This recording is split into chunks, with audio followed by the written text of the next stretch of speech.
Cup Noodles. Add hot water, and 3 minutes later, instant happiness. What if I told you this humble invention is a result of a 60-year-old Japanese man who, after bankruptcy, locked himself in a shed and emerged with one of the most successful food inventions of all time.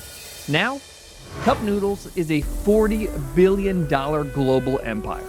Welcome to Business Breakdowns, where we decode the genius behind the brands we all know but rarely fully understand. Nicole and I went to the Cup Noodles HQ and museum all the way in Yokohama, Japan. And today I'm going to share with you what I learned in that experience and the story behind Cup Noodles. This is a masterclass in customer insight, innovation under constraint, and global scaling like no other. Let's get into it. I just wanted to take a quick second to say thank you for being here. You're a learner, you're a doer, you're my kind of person. And if you want to join people just like you in our growing community of entrepreneurs, hit subscribe right under this video. You grow, we all win. Thanks. This story begins with one man, Momofuku Ando. Born in Taiwan under Japanese rule, Ando faced serious tragedy and hardship in his life. I mean, where do I begin? He lost his parents when he was very young. He built a textile business from scratch, then lost it all.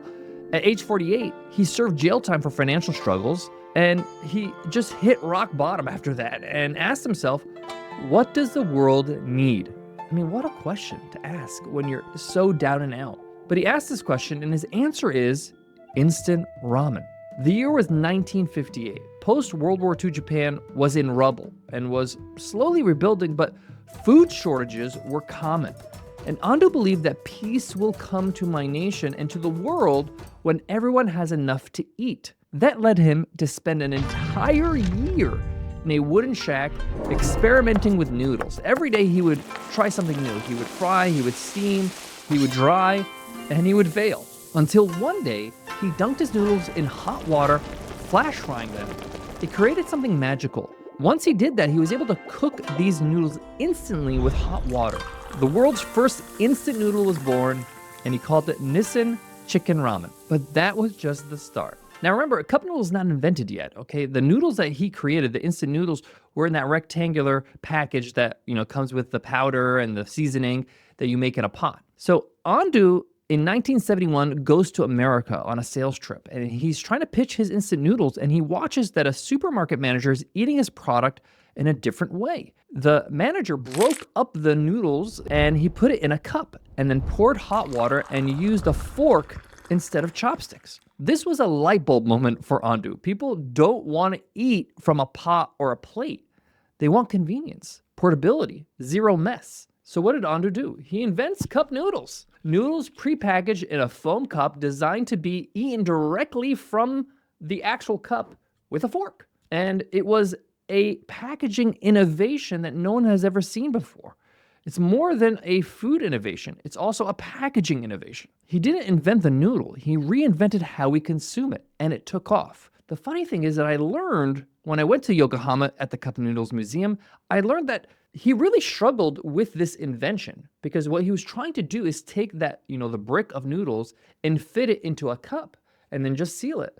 And the problem was that the noodles would break in shipping. It wouldn't fit perfectly. It would kind of rattle and wouldn't be so great. And he started to realize that, no, the actual product is the cup. I need to build the noodles around the cup. So he actually shaped the noodle brick as a puck or as a high puck. And then it would be perfectly placed in the cup.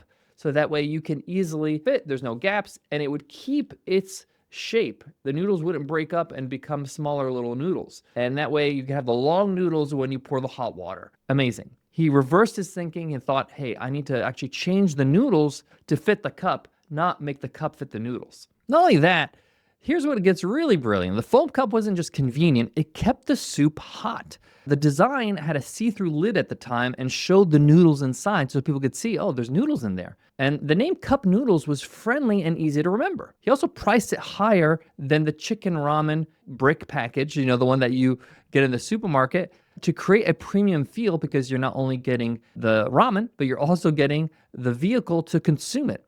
Even though there's less ramen in the cup than it is in that package that he was selling with the chicken ramen. Ando even made it look futuristic like space food. Remember, this is the 70s, so space is hot. So if you want to eat like an astronaut, you can go ahead and grab a cup noodle. He understood that cup noodle wasn't a budget meal anymore. It was a lifestyle product. The fact that you're saving time and not soup, he sold the modern convenience of eating anywhere and any time, and it became a staple for many people around the world in their lunchbox or lunch bag as they went to work. Now, let's talk about how he scaled his empire. So his company, Nissin Foods, started exporting cup noodles globally, but instead of using Japanese tastes, he localized the flavors. So in the US, they made chicken, beef, and shrimp. These are the flavors that Americans would prefer. In Brazil, they added tomato and cheese. In India, they introduced masala spice. They also built local factories to reduce the costs and appeal to national pride. You know, a lot of people want to buy local. Cup noodles went global, but never generic. And they were adapting and not just expanding. They were really innovating year after year. In 2005, at 95 years old, Ando opened Cup Noodles Museum in Osaka. I actually visited the one that is in Yokohama recently, and let me tell you, it's absolutely incredible. It's one of my favorite things I visited in Japan. They actually walk you through the shed where he first experimented. You get to make your own custom cup noodles, right? This is my custom cup noodles. It's got the 100 Ombre logo on it. Startup fuel is what I called it. But it's a lot of fun to create your own cup noodles with your own flavors and your own toppings. It's not just a museum. It's actually like a temple to entrepreneurship. And he's seen as one of Japan's biggest heroes. Here are a few things I took away from this experience and this story. Simple solves big problems. Food shortage, noodles. Portability, put it in a cup. He didn't complicate things. He didn't try to be too smart for his own good. Simple solves big problems. Number two, innovation is an observation. He didn't invent the cup, the actual cup. He saw how customers were using his product and innovated around that, right? So he innovated based on customer behavior. But you have to observe and know your customers to do that. Number three, the age doesn't matter. Momofuku Ando created cup noodles in his 60s. His legacy exploded in his 90s. Number four, global doesn't mean one size fits all. Customize, localize, respect the culture and the country that you're doing business in. Next, be stubborn on the vision, but flexible on how you do it, the method. He wanted to feed the world. How he did it changed from oil frying to cup packaging to space noodles. Yes, he even made noodles for astronauts, actual astronauts in space.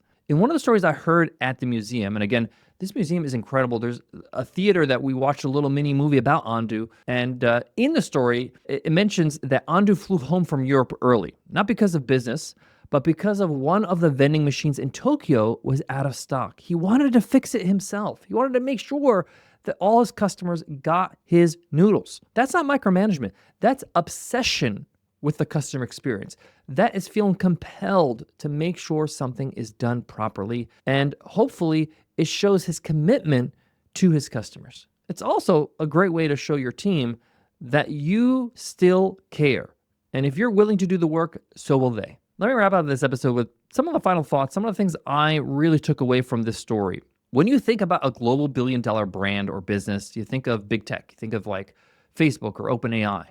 But Cup Noodles is a $40 billion brand based on flour, oil, not even water. They don't even provide the water. But most importantly, empathy. This was not a lucky product.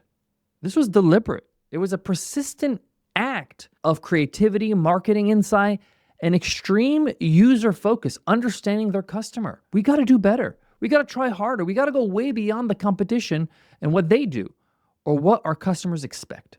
That's the Cup of Noodles way. That's what I learned in this experience. If you enjoyed this episode and want to continue to grow and grow your business, you're going to want to join my 3 Things newsletter. Every week I send it out. It provides 3 things. 1, something to think about to grow your mindset. Number 2, something to do so you're doing and growing every single week. And number 3, something to learn so that you're skilling up. It's my way to coach you from afar. It's absolutely free. Just go to 100mba.net/newsletter and sign up. It's value packed and it only takes 5 minutes a week to read. And over 800 people have signed up just this week. Go to 100mba.net/newsletter and I'll see you there. Thanks so much for tuning into the $100 MBA show. As a consumer of this podcast, I know something about you. I know that you are somebody that's trying to do something with your life, do something with what you contribute to the world to make your impact, to make your mark. You're my kind of person. You're the person that I want to hang around with. So thanks so much for being here with me on the show. And I also want to say that this journey requires us all to work together to be part of something bigger than ourselves. Business is not easy. It's hard. All right. I'm not here to sugarcoat it. But by surrounding yourself, even with a podcast or a book or a show that you watch that allows you to reinforce your goals, your dreams, your way of life, it's going to make things a little bit easier. So good on you for being a part of that. I'll check you in the next episode.